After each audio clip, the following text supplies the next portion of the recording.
4 things to know about the global cyber attack that wreaked havoc over the weekend. Number 1, the WannaCry virus is slowing down, but IT departments around the world are still scrambling to assess the damage and recover from the 2-part virus. The ransomware, locking computer files and demanding online payment to release them, and the spreader that took advantage of a Microsoft Windows flaw. Microsoft blames the National Security Agency, saying code stolen from the NSA allowed hackers to capitalize on the flaw. The spying agency has declined to comment.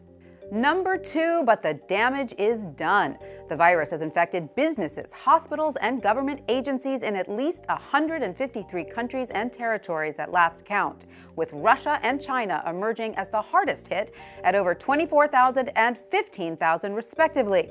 The US and Canada each with around 3,000 infections.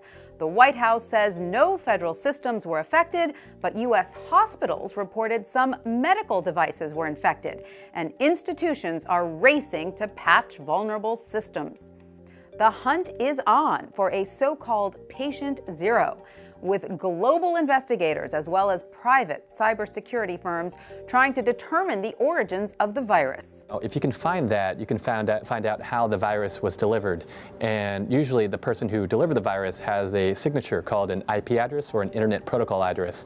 And so you can trace that Internet Protocol address back to the attacker. The problem is that that IP address might lead to another IP address, which might lead to another IP address. So even if they find patient zero, they're going to have to do a lot of sleuth work to figure out who actually did this. Number 4, a clue to the hacker's identity could lie in the form of payment they demanded.